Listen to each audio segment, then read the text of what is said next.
right, good day to you. My name is Fred Oakman, and as always with me today is Mr. Jake Peters. We are PS This Is Awesome, a PlayStation podcast. This is episode 160. This is a show where we talk about our feelings about the current state of PlayStation. Before we get on with the show, I'd like to invite you all to subscribe to our channel on YouTube at youtube.com/PS This Is Awesome. Visit us on Twitter at PS This Is Awesome and Tumblr at psthisisawesome.tumblr.com. If you want to make fun of our trophy list on the PSN, you can find me at anchorless_81 and Mr. Jake Peters at jakesaw01. As always, you can write the show at psthisisawesome@gmail.com. And most importantly, don't forget to share the show with your friends and be sure to leave comments and rate the podcast as you see fit. Jacob, how are you today? Not too bad. Yep, not too bad. All right, then. Yeah, I'm about the same way. I know. I was possibly exposed to COVID. I don't have any symptoms. About, 9 days ago, I'm counting the days. I got tested, and my results should be in by Friday, I'm hoping. But I think I'm good. I think I'm in the clear. But you always hear those outlier stories. They're like, man, I don't know. Maybe I have it, or I didn't think I had it, but then it just hit me like a freight train. So hopefully I'm good. But don't worry, listeners. I will prevail. But yeah, make sure you guys are masking up. I know I've been quarantining. They did call me in to go to work last minute on Tuesday, and I think that's where I had contact with a fellow employee. And it just turns out that that's how it goes. But if we were being safe, hopefully I avoided it. But I'm still playing Days Gone, Jake, and I started BugSnax, and I actually like BugSnax. I'm actually surprised. It's kind of cute, and it's kind of fun. I mean, I'm not interested at all in the story whatsoever. I just think it's really fun because it uses the haptic triggers a little bit. The adaptive triggers. And I kind of like that, like when you lay traps and stuff, that's kind of fun. It is cute. Some of the little critters are fun. I know you talked about the bunger. I like the strawberry sound. Or what's it called? A what berry? A straw? The strabby? Yeah, the strabby. Like every time you catch the little, what the hell is it? The thing in the speaker in the DualSense. It goes, strabby! It's like, oh, that's so awesome. Yeah, and I'm just catching the bugs so I can hear what's going to happen and see. But I started feeding him to the farmer guy, and he's slowly turning into this weird thing. And I just got the injector. You can target areas now to change for people. Mm-hmm. And I think I caught all the pill bugs, and I'm at that point. So I'm still early in, but I'm enjoying it. And I am in Days Gone, and I'm in a whole new section. Open world games, you feel like you're coming close to the end. And you're like, okay, I got to be getting close. And then they open up a whole new fucking map. Yeah. And it's like, oh my God.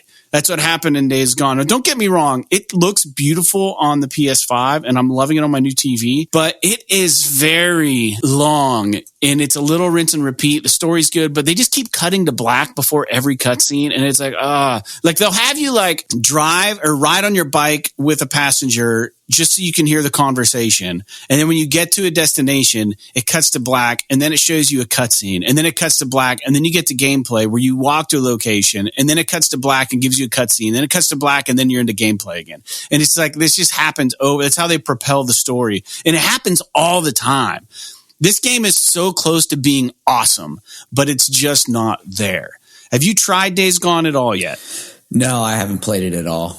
I really think you might like it. Yeah. You might actually like it. Yeah, I don't know. You might like it. I don't know. But you were going to maybe dive into Mortal Kombat last time we talked. Did you try that at all? So I did not start Mortal Kombat. I actually downloaded, fucking keep forgetting the name of this goddamn game. Was it a PS Plus game? It's the Star Wars game. Squadrons? No. Fallen Order. Yeah, Jedi Fallen Order. So I downloaded that because it just seemed like I was just kind of scanning through the Black Friday sale thing or whatever. And I was like, I forgot about this game. And I clicked on it, and I was like, one of my favorite kind of third-person action games almost of all time. I wouldn't say that it's probably not even in the top 10, but it's probably pretty close, is the Star Wars The Force Unleashed for PS3 was awesome. It was really good. This game kind of gave me some vibes, but it's, a little bit more story conscious. It's a little bit, it's made by Respawn, who did Titanfall and stuff. Yeah, that game's smooth too. So I'll take a look at it real quick. So I pulled up the trailer. Dude, there are very, very few things that kind of tug at me emotionally than the fucking soundtrack of Star Wars. Yeah, there's something about it. It's so like that. Just that. I think it's like the Skywalker theme, and it's like played in A New Hope, which is the first Star Wars movie ever made, Episode 4, where right after Luke finds out that his aunt and uncle have been killed, and he's kind of like standing. Whoa, spoiler! Oh, okay. I'm just spoiler for a fucking 50-year-old movie. Whoa, settle down. Yeah, and he's just like kind of standing over and like sad looking into the sunset, and it's like playing this theme. But like there are so many like trailers and game, like they'll use that kind of soundtrack or like that kind of piece of it, like not all of it. It might not be the same thing, but like piece of it. Yeah. And they'll like fade into like these landscape scenes or like to, some sort of like Star Wars iconography. And it just like immediately just drags nostalgia out of me. So like I just happened to watch this trailer and I was like, oh my God, I want to play this so bad. It just like felt right. So, and I've been kind of, since I got my PS5, I haven't really been playing anything where I'm just like, man, I really, really want to play that. Like even, we've talked about Miles Morales, which is presumably like a really good game. I wouldn't say there's nothing new about it. I hear it like really builds on what Spider-Man for PS4 brought to the table. But I just like wasn't in the mood to like jump back into that world yet. An open world game like that. Not that Star Wars Fallen Order. Fallen Order, thank you. I don't know why I can't, because I keep wanting to say The Force Unleashed, which is wrong. But the Fallen Order it's kind of like these pseudo open world, like these open worldy kind of zones, and it's like some Metroidvania kind of aspects to it where you need like to unlock abilities to like get to certain areas and things like that, which is pretty cool. I've been enjoying it so far. I platinumed BugSnax actually. Oh my gosh. How long you and Sarah put a lot of time into that. Is it a long game? To actually like just beat it, it probably is, I don't know, maybe like 6 to 10 hours to beat it, just because you have to like, you have to do all of these main missions where you have to find certain BugSnax and get all of the Grumpuses to come back to town. And then you have to like find the story's like Lizbert. Yeah, you have to find Lizbert. The story's like, there's nothing really super special about it, but it's charming. I mean, and there's like a darkness to the underneath the charm that's kind of really interesting, and the way that the story pans out is kind of unique, and it like kind of leads it off to like maybe there might be a sequel or something. But it's got this like kind of Pokemon vibe to it, where you're just catching all these creatures, and they all have these really kind of cutesy names, and they all say their names whenever you catch them, and it's one of those games that's perfect for like, I don't know what to play, I just want to like veg out and just zone out and play something while I like have a drink or something like that. Like I don't want to think, I don't want to do anything. I'm not in the mood to watch TV. So you just like sit down and fucking catch some BugSnax. And you can jump in and out of that game real fast. Yeah, it's almost like that game Pokemon Snap or something like that, where you're just like kind of fine. And the thing is that there's like a puzzle aspect to it, where some of them you have to kind of figure out how to catch them. It's not obvious. Right. Like I sent you a text and I was trying to figure out how to get I was like, can you even catch the bunger? Yeah. And then like I figured out, you can, but it's weird. You just have to like, sometimes you have to use the BugSnax against each other to like, if they're on fire, you can't catch them because it catches you on fire. So you have to find a way to put their flame out and then catch them or stun them or whatever. Lure them with ketchup or ranch or whatever. So, but then I kind of decided after you beat the game and it gives you that option where it's like, are you sure you're done, or do you want to kind of go back to like right before the end? And I'm like, you know what? I'm going to go back, and I'm going to kind of see, because there was like one thing at the end. You have the ability to, I don't even know how to explain it without spoiling it, but there was something that I missed that I wanted to be able to go back and get. So I went back and I started playing, and I was like, you know what? I'm going to do all the side quests just for fun to kind of fill out the story and just kind of keep, kind of putzing around this game. And after I got all the side quests, I'm like looking at the trophy list, and I'm like, I don't know. You have to catch all the BugSnax to be able to get the platinum, and there's 100 of them, 100 different types. Oh my gosh! And so I was like, I don't know if I really want to do that. And then I just kind of was playing, and then I fucking banged them all out. And then so like I just kept going, and then there's all these like weird trophies that you have to do, and so I kind of went and did those, and none of it's like super challenging. It just takes time, and a lot of the trophies, it's not like Astrobot where every single trophy you have the ability to look at like a guide for it, right? There are some that you can look at a guide to figure out how to, like all the side quests, for example. There's a guide for figuring out like how to catch the specific bug snack or whatever for this side quest. But there's a lot of like weird little like puzzle trophies and stuff, or like unique kind of things that you do to get this trophy. Like one of them is to cover a Grumpus in cheese snacks and then take a picture of them. And it's just like you just have to do these weird things. So like I just kept going and I kept going, and you know, there's probably a couple nights where I put 2 or 3 hours into just running around fucking catching. So you enjoyed the crap out of BugSnax. Yeah, because like I mean, I was sitting there and you know, I might have been like over the weekend, for example, I was sitting there having, you know, a drink or something like that, and Sarah's been fucking hardcore into Gwent, so she's just sitting there on her iPad just playing Gwent for 4 fucking hours. So I was just like, you know what? I'm going to just go ahead and just keep playing BugSnax or whatever. And yeah, I ended up with the platinum in it. And I think it's not a hard platinum. It just takes a little bit of time. And I bet for the whole thing to get the platinum and everything, it was probably 10 to 15 hours. Like it wasn't like super crazy. Well, maybe I'll try to get it. I jump into that usually on my lunch break, you know, because I'm teleworking. Lunch break, I'll have some food and I'll go catch a couple bugs and try to progress the story a bit. But did the cards in that game really do much for you? Did they help you speed up the progress of doing things? For some of the side quests, yeah. So for some of the side quests, like you get a trophy for finishing the side quest. There's some things where it's like, oh, you got to do this for one of the characters, and if you look at the card, it'll be like for example, one of the side quests is like, you know, you got to catch these 3 different types of bug snacks for this character. And it's kind of interesting when you look at the card, it'll be like, I didn't realize this at first, but those cards with those tips and those hints in them can have multiple pages if the quest has multiple objectives. That's neat. I didn't know that either. At it, I was like, why does this fucking thing only tell me how to do the first bug snack that I need out of all 3 of them? And then I finally figured out that, there's 3 fucking pages. So how do you get to the other pages? What do you do? A button to just kind of like, it's like R1 or something like that to like flip through them. I don't remember exactly. And then, so like the only ones that didn't really, didn't give me those kind of helps were like the hidden trophies. And like the ones there are a couple that were like these weird, unique, like solve this puzzle or like, you know, catch these weird bug snacks in this order kind of thing, where it's, you know, there's trophies where it's just like do this random ability or let's like you know, something really like one of the trophies, for example, is like turn one of the Grumpuses. I don't know. It's called like value meal or like happy meal or something like that.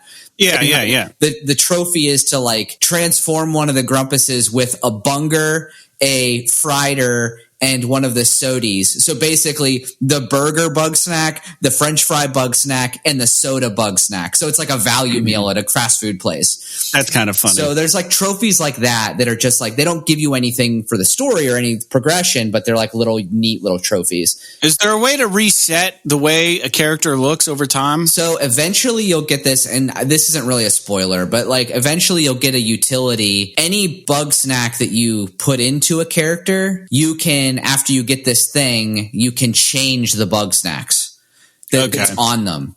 You can't reset them back to like default Grumpus where they don't have any bug snacks, but you can change the bug snacks that you could change how they look basically. And one of the trophies is to fully transform every Grumpus in town, and they all look fucking hideous when you're done doing it. Unless you like are really creative about how you apply the bug snacks to these characters. Cause like, I don't know, people probably know at this point that when you feed a character a bug snack, part of their body will turn into like the snack, like a representation of that bug snack. Like if you eat a Frieder, which is like a spider shape that's like French fries, it will make like your arm into a French fry. It's so stupid, but it's so funny. So like you can do this for like basically 2 on each arm, 2 on each leg. You can do the head, the nose, the mouth, and you can do 2 horns as well as. And you can also, once you do all of that, you can actually transform their whole body into a bug snack. Oh, that's cool. So that's cool. They get really fucking heinous looking. Like mine was just like unrecognizable. I was like, I don't even like you guys anymore because you fucking make me uncomfortable to look at you. But yeah, so I mean, I guess that's really enough about BugSnax. But yeah, I played a lot of it. You know, I enjoyed it. I think that it's a really great like casual kind of run around while you do something else or whatever kind of game to just relax and enjoy with your PS5 since it was free. I mean, why the hell not? And that's exactly why I like PS Plus, because that is a game I would never pay for. But then it's like, it's kind of fun. So you get introduced to different kinds of games, things that maybe just aren't in your wheelhouse. But Jake, there's not a lot of news today, so we're going to have a shorter show. But I wanted to at least have one so that the listeners knew we didn't just quit on them like we've done in the past. Because we get a lot of news stories that we discuss from the Push Square website at pushsquare.com. I want to let everybody know they have a really interesting, and you're talking about Star Wars music, they have a really interesting interview with Gordy Hobb, who was the individual who wrote the score to the relatively recently released Star Wars Squadrons. So you guys can head over there and check out that interview. Video game sound engineering, composition design has always kind of interested me as a musician. I don't know about you, Jake, but I love watching any kind of, this isn't video, but any kind of video footage of them scoring video games. Or like, I know there was the Last of Us for the original game, the creation of that soundtrack. And I actually own the soundtrack for The Last of Us on vinyl, but like Gustavo Santaolalla, they like interviewed him and they were showing all the different instruments he used and all that stuff. It's just so interesting, that kind of thing. I don't know if you have any input on that or not, but it's always been really interesting to me, the sound design. I really like sound design in games and stuff too. Sometimes it can be a little bit, I try not to sometimes dig too deep into like how games are made. I think it's really interesting, like after I've played them and everything, to kind of get back through and like look at all that stuff. Usually I try, like for The Last of Us, for example, I listened and looked at a lot of that stuff too. Like you're talking about that Gustavo Santaolalla or however you pronounce his name. It's just like his composition, just the way he did it all himself with all those different instruments and everything is just very interesting. Yeah. Or even looking at like videos of, you can look at videos of like, I want to say Hans Gruber, but who's the bad guy from fucking Die Hard? But is it Hans Zimmer who does the? Yeah, that sounds right. The scores for movies, like real famous writing scores for movies. Yeah, that sounds right. Yeah, it's just like really interesting listening to him talk about like how he creates the kind of the composition so that it suits like a particular mood for a scene. And it's applied the same way in video games. Yeah, video games have to be a little bit more interactive as far as their sound goes. But yeah, it's really interesting. Dude, there's nothing, literally, graphics are great and everything. And like, I love graphics and all that. But there is nothing that draws more emotion out of me when playing a game or watching a movie than just a perfect score. And I don't know what it is, but there's something about it that just like, oh man, it takes it to the nth degree. Yeah, dude, I don't disagree at all, man. That's awesome. I was looking at some of these news stories, and the next one was kind of like a no-brainer, but it's worth mentioning because the game's coming out really soon. So Cyberpunk 2044 is coming out 2077.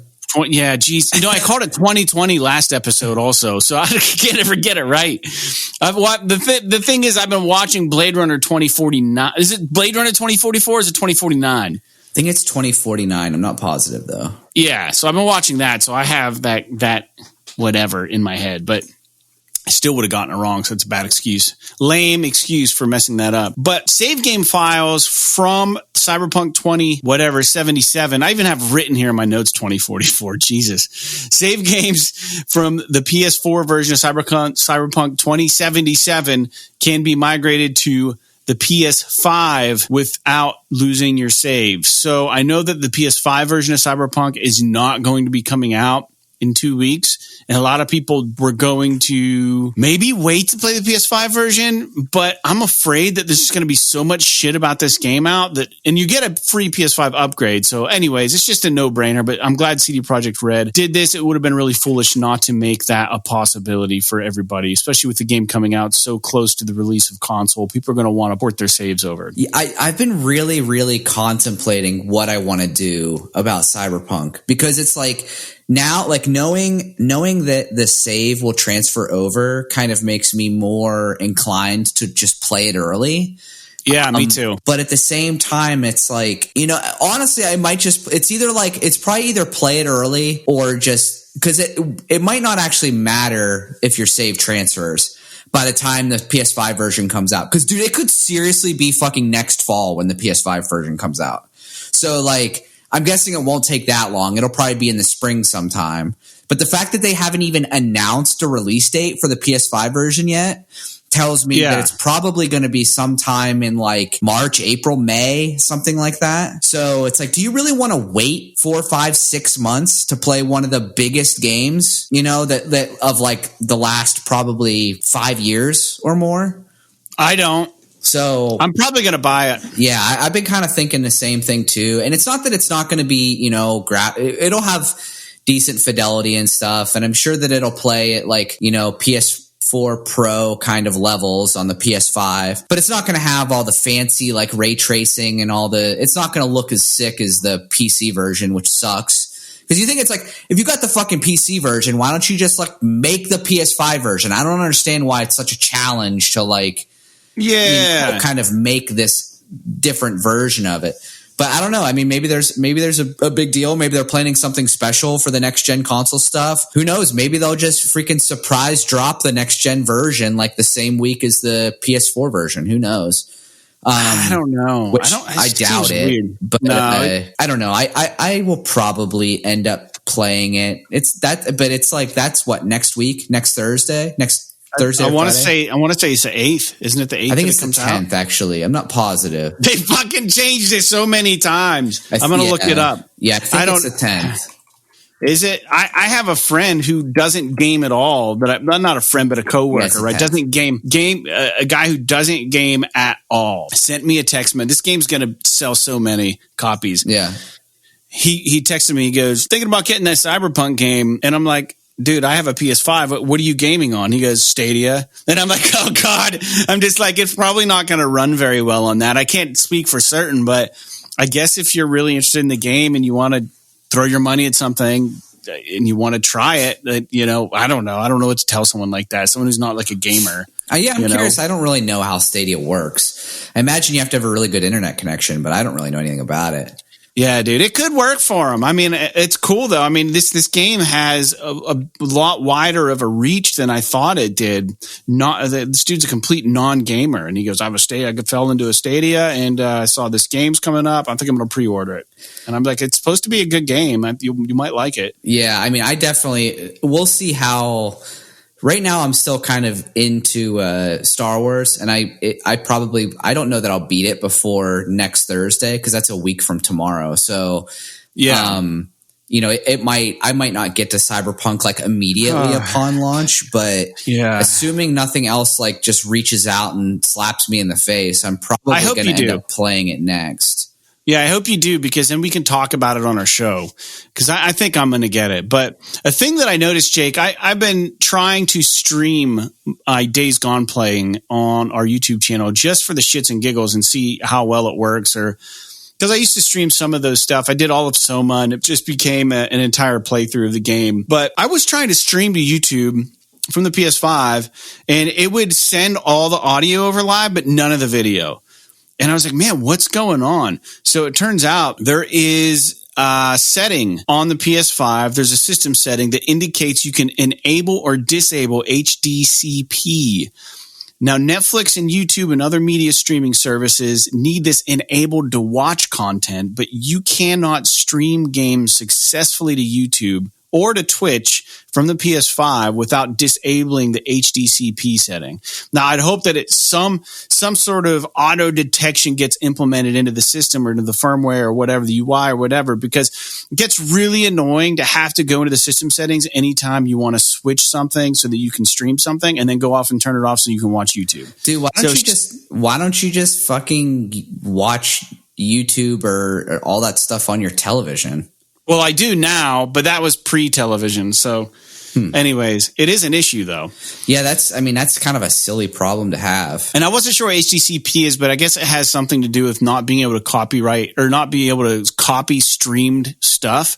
So if you're watching YouTube, you can't save it like onto your whatever, your some sort of memory. You can't capture that stuff onto. I don't know how it works from a TV. I don't know. It's some sort of setting so that you can't save that crap. So you can't like stream movies and just steal them. So it's weird because the PS4 didn't really have that as an issue unless it was just baked into it somehow. Yeah, I'm not sure. I mean, there's probably some reason why that's the case. I mean, they might do it that way on purpose so you don't fucking break any user agreements or anything like that. Or maybe it just because of the way the PS4 worked, it wasn't a problem on that console. Yeah. You know, I don't know. Dude, speaking of that, with CyberPunk, I heard that if you want to stream or upload content from CyberPunk to YouTube or whatever, you know, people always get hit with those copyright settings. They actually have an option in the menus to disable all of the parts of the soundtrack that'll trigger that warning or to trigger your information or your video from getting like slammed with like a copyright infringement. Which is awesome. That's really cool. Yeah, that is really cool. But anyways, Jake, until February 15th, 2020, Rockstar Games is selling Red Dead Redemption 2 online as a standalone only product. Now, I do remember now they're selling it for $5 rather, up until February 15th, 2020.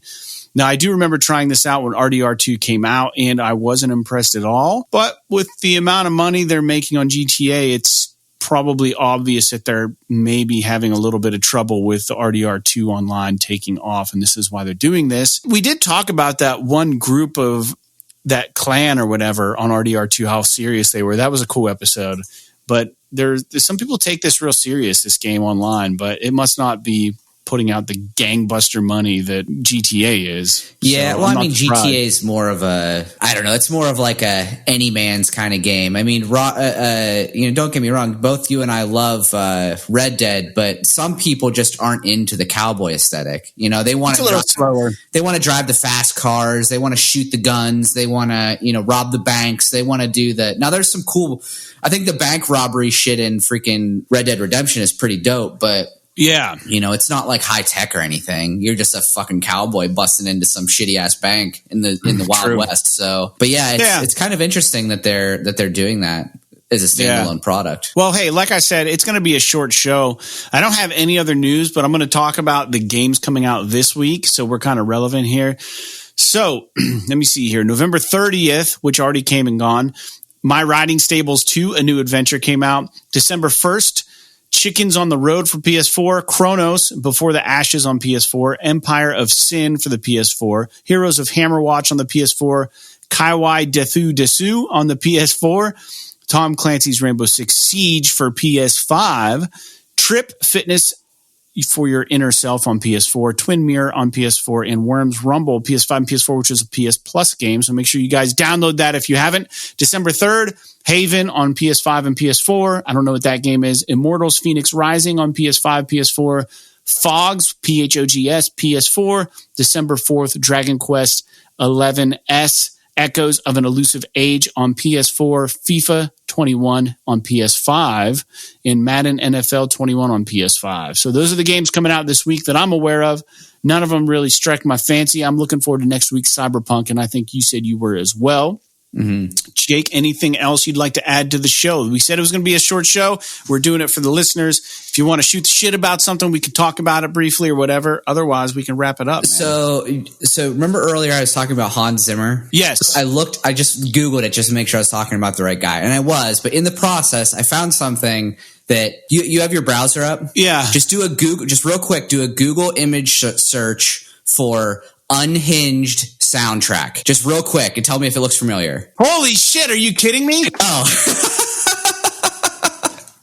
Did they steal that off us, maybe? I doubt it, but dude, it's so fucking coincidental. It is weird, you know? What the fuck is that? So basically the reason why Fred and I are kind of freaking out a little bit is that Unhinged is a Russell Crowe movie that came out this year, and the cover art for the soundtrack is almost identical to the Fred Oakman and the Flood album that we put out 2 years ago. So last year. So it's been a little over a year since we put it out. We had it first. It's so bizarre. I mean, like, dude, I'm sending that to Fritz, the guy who did our artwork. What's crazy is if you look further on the images, there's a matchbook with the same thing.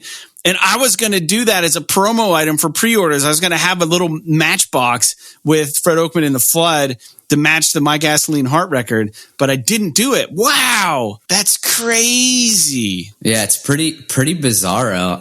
And I don't know. Like, I assume it has some theme with the movie or whatever, but I haven't seen it. I think it's a movie about road rage. Yeah, it's like Russell Crowe goes fucking ape shit in this movie, I think. And I don't know. I mean, I saw a trailer for it, but I don't remember exactly what everything is about. But Are we sure it came out this year? Yeah, it came out in 2020. Yeah, I looked at. I was just looking at Hans Zimmer's webpage, and this fucking picture popped up, and I was like, "What the fuck?" Oh man, I don't want anyone to think that we ripped it off. We definitely didn't. Our album came out before that. I was gonna say our album came out way before this movie. Dude, I'm full of fucking great ideas. People just need to, you know what I mean? People just need. This wasn't my idea, the gas can, but that was Fritz's idea. But I said, yeah, that's good. That's what we need to do. And everyone was like, yeah, this is a great idea. But here's the thing, dude. If only I had a crew of people and I could just have an idea factory, man. I came up with I'm not going to say it on the podcast because someone will steal it. I'm not saying it. I came up with a great idea for an app. That's all I'm saying. It involves Christmas cards. Oh boy. Yeah, no, it's genius. It's actually really genius. But anyways, I guess, yeah, thanks for sharing that. So I digress. I'm done talking about that. I mean, that's crazy though. Yeah, I mean, if the listeners are out there, you just do a Google image search for Unhinged Soundtrack, the soundtrack for the movie Unhinged, and then do a Google image search for Fred Oakman, The Flood, My Gasoline Heart, and they look really similar. I mean, obviously there's some differences, obviously, but it's pretty freaky. It is weird. It's a small world. I mean, that stuff's bound to happen, but I mean, come on. You know, anyways, I don't think that soundtrack probably got purchased by a ton of people. So anyways, I just, that just kind of makes me mad a little bit because I thought we had a really cool original thing going, and we did, and we were first. I'm smelling a copyright claim or something right now. It's time to get at him. Who published that soundtrack art? You know, it's time for me to maybe make my money. This is how it's going to happen. Yeah. Yeah. If I could afford someone to maybe look into it, I can't. Anyways, it'd be Fritz that would be owed the money. But yeah, man, that's all I have. So thanks again for tuning into the show, everybody. This is a short episode 160, but we don't want to waste your time. We want to appreciate you and your time. So we're not going to just ramble on about nothing. So hopefully next week, after CyberPunk comes out, we'll have a little more information to talk about. Jake and I are thinking about getting the game. I'm probably going to get it. I just want to beat Days Gone. I feel like I'm getting really close. And BugSnax is just going to have to take a back seat to CyberPunk probably. Yeah, it might. And you know, like I said, I really want to play some more Star Wars. I didn't really even talk about how the game plays. I mean, if you've played The Force Unleashed, it's very similar, although you're a little bit more stilted in Fallen Order. It's not like you were like a fucking badass in The Force Unleashed. I mean, maybe you weren't so in the beginning, but like definitely by the end, you were just a fucking Hulk out there. But like in this game, you know, I'm probably only, 2 hours into it, maybe 3 hours into it. And, the combat still seems a little bit challenging. Like there's a little bit more of a finesse kind of aspect to it, where in The Force Unleashed, you could literally just go bananas on the bad guys. So there is like some differences there. And yeah, there's definitely some Respawn DNA in the game. Like you can do wall running shit and stuff, which is very similar to like Titanfall. The main character is like, just has one of these, it has like this weird look to him that is like, now granted they modeled him after the actor that played him, who's a guy who plays a pretty prominent role in that TV show. So boom, Shameless. He's one of the actors in Shameless. And, you know, he's a great actor or whatever, but he's very like, he doesn't have like the typical. He looks unique, doesn't he? Yeah, he does. He's got like this jutting like lower jaw, and like he's got these weird like facial mannerisms that are not very like, you know, leading role kind of aspects. You know what I mean?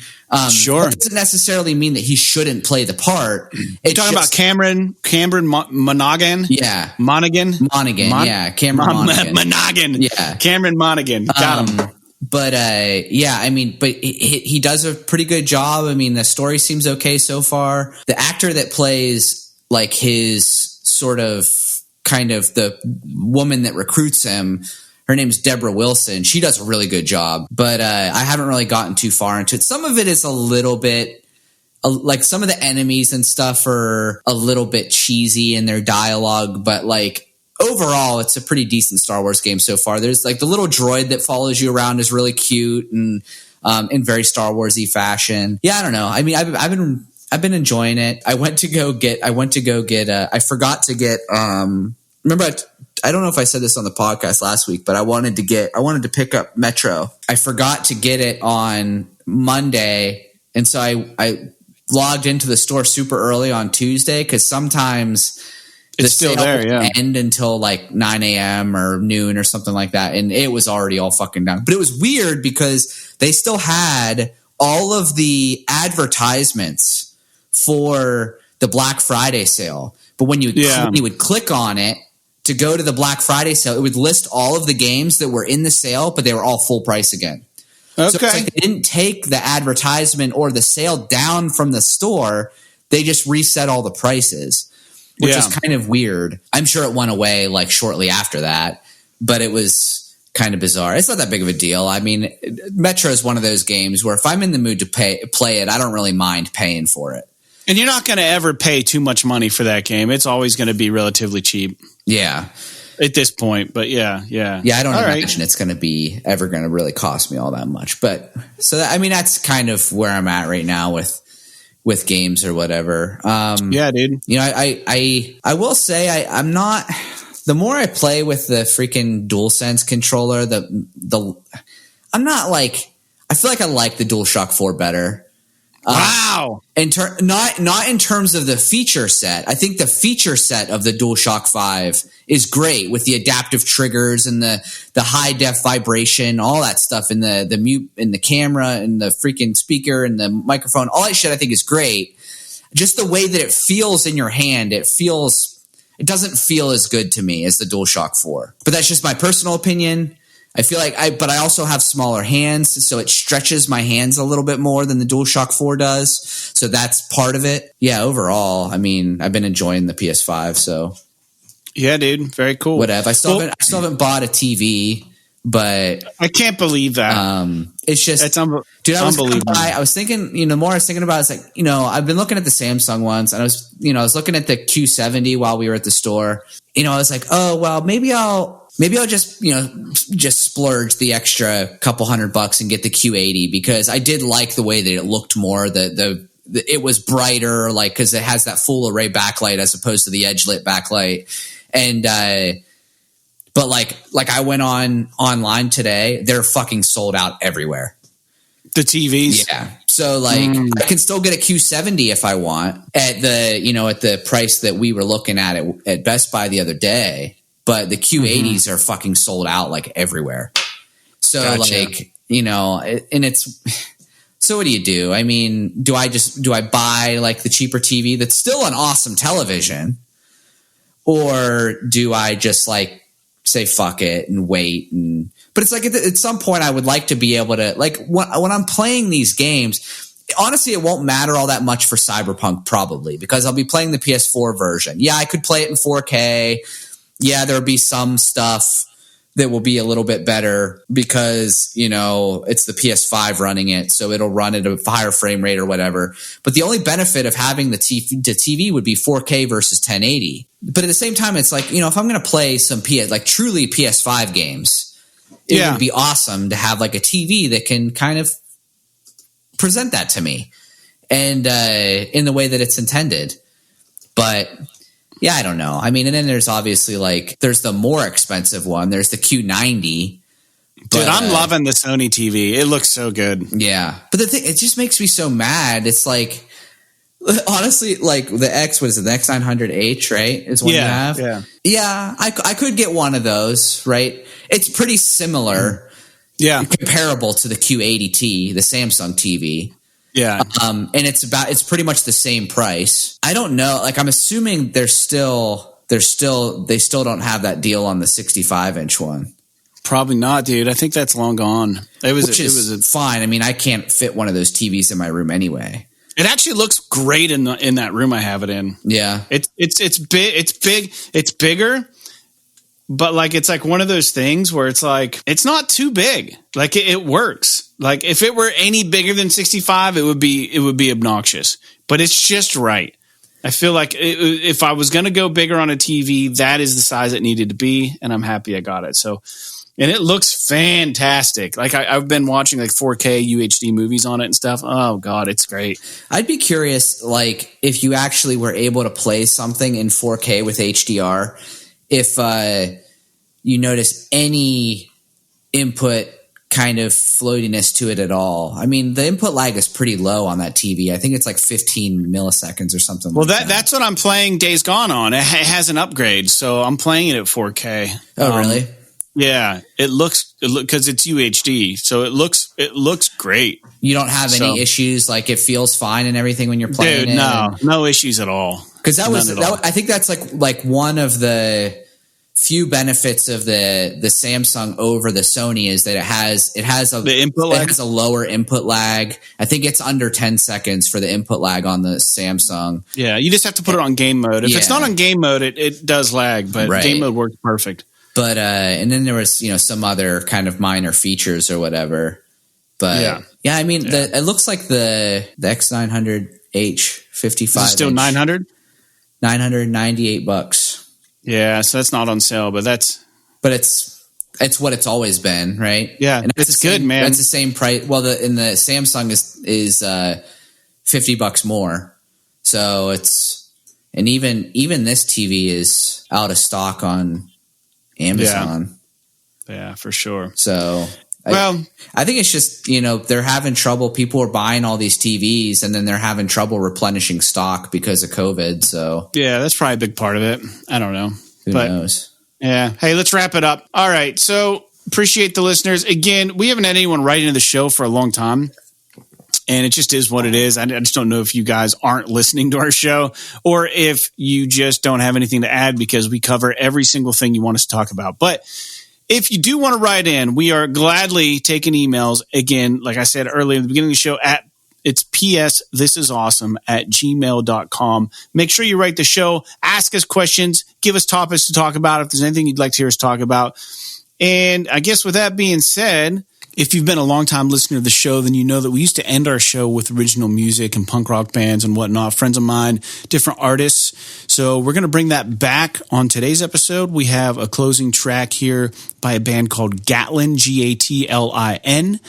And this is a track of theirs called Between Ourselves. So if you guys dig what you hear, go share their stuff, support them. You can find them on YouTube, I'd imagine, and some other places. So make sure you check them out. They're called GATLIN. All right, guys. Like BugSnax, Bastion, and Battlefield. P.S. This is awesome.